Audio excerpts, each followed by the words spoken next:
নমস্কাৰ বন্ধু বান্ধৱীসকল, আমাৰ ৰাখিফল চেনেলটোলৈ আপোনালোকক স্বাগতম জনাইছোঁ।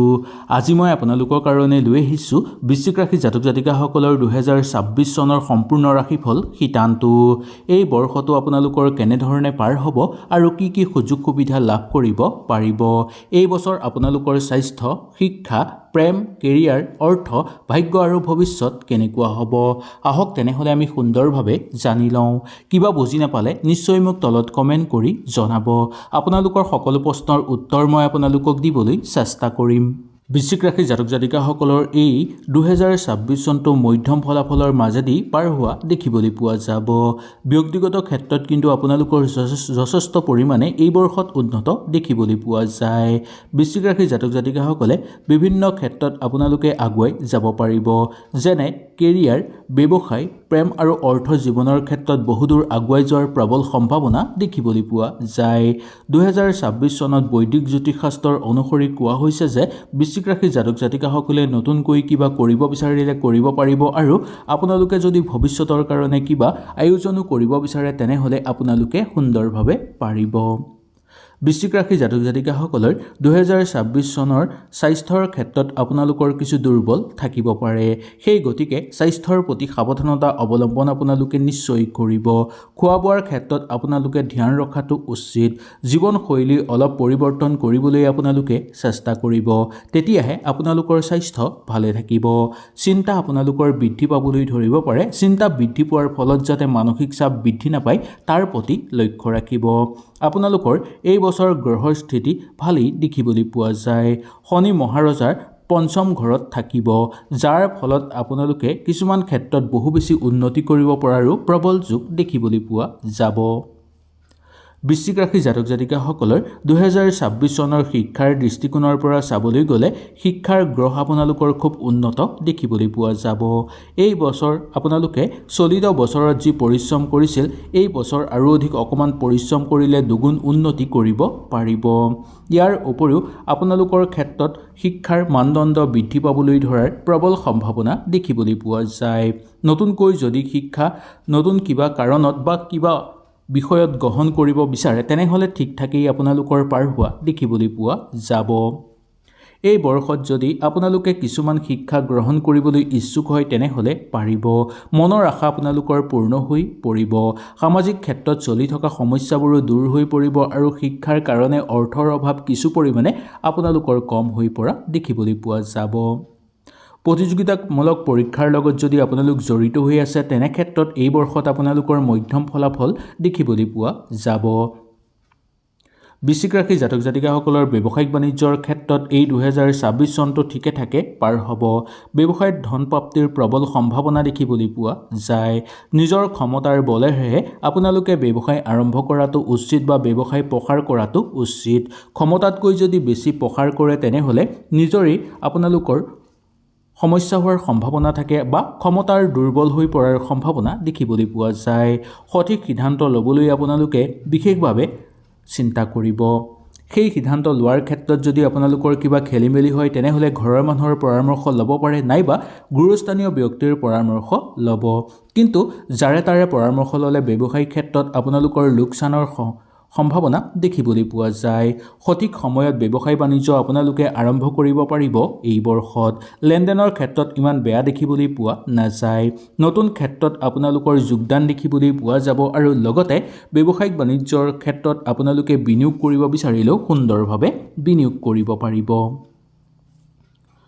বৃশ্চিক ৰাশিৰ জাতক জাতিকাসকলৰ চাকৰিৰ ক্ষেত্ৰত মিশ্ৰিত ফলাফল দেখিবলৈ পোৱা যায়। এই ক্ষেত্ৰত চাকৰিৰ উত্থান পতনৰ মাজেদি পৰিপূৰ্ণ হোৱা দেখিবলৈ পোৱা যায়। চাকৰিত নিজৰ লক্ষ্য পূৰণ কৰাৰ ক্ষেত্ৰত সক্ষম আপোনালোকে হ'ব, যদিও অলপ সংঘৰ্ষ কৰিবলগীয়া হ'ব পাৰে। কৰ্মক্ষেত্ৰত আপোনালোকৰ গ্ৰহ খুব শুভ দৃষ্টিত আছে, যাৰ ফলত কৰ্মক্ষেত্ৰত একো অসুবিধা নাপায়।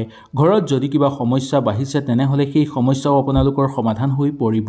কৰ্মক্ষেত্ৰত আপোনালোকে কিছুমান কাম নিজেই ইচ্ছামতে কৰিলেও সেই কামৰ পৰা কেতিয়াও আপোনালোকৰ লোকচান নহয়। আৰু এই বৰ্ষত যিসকল লোকে চাকৰিৰ কাৰণে বিচাৰি আছে বা চাকৰিৰ কাৰণে আবেদন কৰি আছে তেওঁলোকৰ কাৰণে সোণালী সুযোগ আহিছে বুলিও ক'ব পৰা যায়। অকণমান আপোনালোকে কষ্ট কৰিব লাগিব, কিন্তু ইয়াৰ ফল আপোনালোকে দুগুণ ভাল পোৱা দেখিবলৈ পাব। ৰাহুৰ শুভ দৃষ্টি আপোনালোকৰ ওপৰত পৰিব আৰু শনিৰ প্ৰভাৱৰ ফলত ইতিবাচক ফলাফল অৰ্জন কৰাৰ সহায় হ'ব আপোনালোকৰ।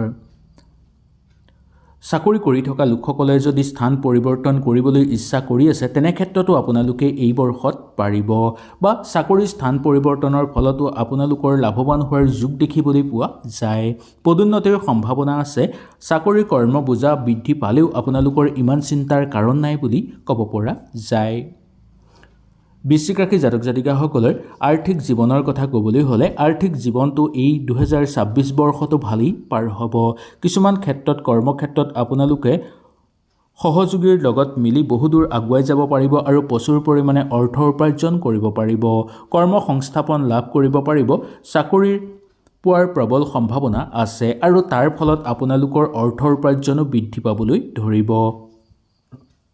উভয়ৰে ক্ষেত্ৰত ক'বলৈ হ'লে এই বৰ্ষটো আপোনালোকৰ মিশ্ৰিত ফলাফলৰ মাজেদি পাৰ হ'বলৈ ধৰিব আৰু আপোনালোকৰ আয় মাত্ৰা বৃদ্ধি পাবলৈ ধৰিব। এই বৰ্ষত অৰ্থ আপোনালোকে জমা কৰিবলৈ যিমান পাৰে চেষ্টা কৰাটো উচিত, আৰু অৰ্থ যদি কিবা শুভ কামত বিনিয়োগ কৰিব বিচাৰে তেনে ক্ষেত্ৰত আপোনালোকে নিশ্চয় বিনিয়োগ কৰিব পাৰে। কাৰোবাক যদি কিবা কাৰণত উপহাৰ দিব লগা হয় তেনেহ'লে আপোনালোকে উপহাৰ দিব পাৰে। আৰ্থিক পৰিস্থিতি আপোনালোকৰ শক্তিশালী হৈ থাকিব। অৰ্থৰ জীৱনৰ কাৰণে ঘৰৰ পৰিৱেশো আপোনালোকৰ উন্নত হৈ পৰিব, কাৰণ এই বৰ্ষত বৃহস্পতি আপোনালোকৰ উচ্চ ৰাশিত থাকিব, যাৰ ফলত আৰ্থিক ক্ষেত্ৰত আপোনালোকৰ অনুকূল প্ৰভাৱ দেখিবলৈ পাব। ইয়াৰ পিছতে আহিছোঁ বৃশ্চিক ৰাশি জাতক জাতিকাসকলৰ প্ৰেমৰ জীৱনৰ কথা। বৃশ্চিক ৰাশি জাতক জাতিকাসকলৰ 2026 চনৰ প্ৰেমৰ ক্ষেত্ৰত আপোনালোকৰ ইতিবাচক প্ৰভাৱ পৰিব বা আপোনালোকৰ ওপৰত শুভ প্ৰভাৱ থাকিব। বিশেষ পৰিস্থিতিত পৰি যদি কেতিয়াবা আপোনালোকৰ অসুবিধা চলি আছিল বা আপোনালোকৰ যদি সমস্যা চলি আছিল তেনে ক্ষেত্ৰতো আপোনালোকৰ অনুকূল প্ৰভাৱ দেখিবলৈ পাব। প্ৰেমৰ জীৱনৰ সম্পৰ্কৰ ক্ষেত্ৰত আপোনালোকৰ দুৰ্বল নোহোৱাটোৱেই মংগলময়।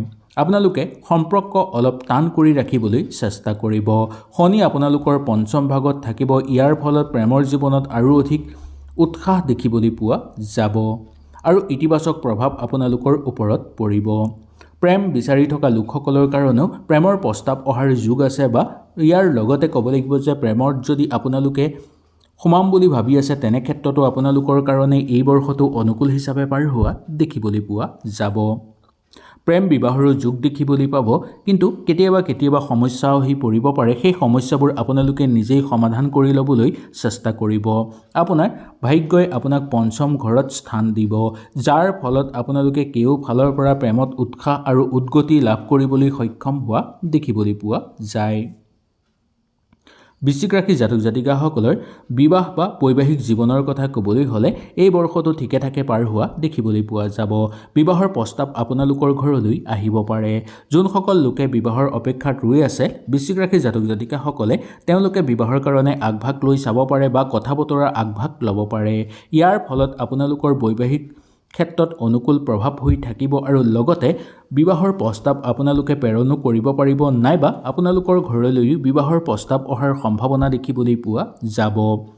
31 অক্টোবৰৰ পিছৰ পৰা আৰু অধিক বিবাহৰ বা দাম্পত্য জীৱনত উন্নতি বা ভাল হৈ পৰাৰ যোগ দেখিবলৈ পোৱা যায়।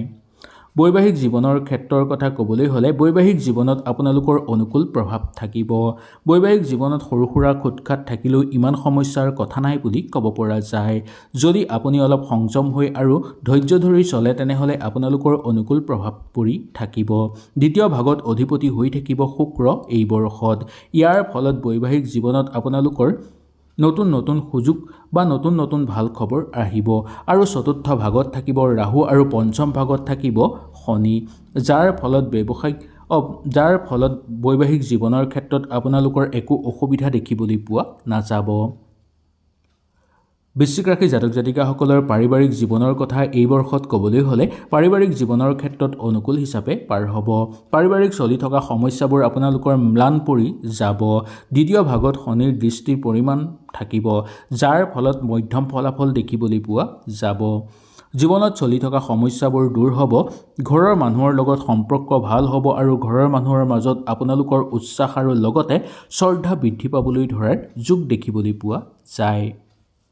ইয়াৰ পিছত আমি জানি লওঁ আহক, এই বৰ্ষত বৃশ্চিক ৰাশিৰ জাতক জাতিকাসকলে যান বাহন যদি ক্ৰয় কৰিব বিচাৰে তেনেহ'লে নিঃসন্দেহে যান বাহন ক্ৰয় কৰিব পাৰিব। মাটি বাৰী ক্ৰয় কৰাৰ ক্ষেত্ৰতো সুন্দৰভাৱে পাৰিব আৰু ঘৰ বনোৱাৰ ক্ষেত্ৰতো আপোনালোকৰ অনুকূল প্ৰভাৱ দেখিবলৈ পোৱা যাব। ৰাহু কেতুৰ শুভ প্ৰভাৱ আপোনালোকৰ ওপৰত পৰিব। শনিদেৱ পঞ্চম ভাগত থাকিব, চতুৰ্থ ভাগৰ অধিপতি হৈ পৰিবও শনি, যাৰ ফলত ঘৰ দুৱাৰ বনোৱাৰ ক্ষেত্ৰতো এই বৰ্ষটো আপোনালোকৰ কাৰণে অনুকূল হিচাপে পাৰ হ'ব।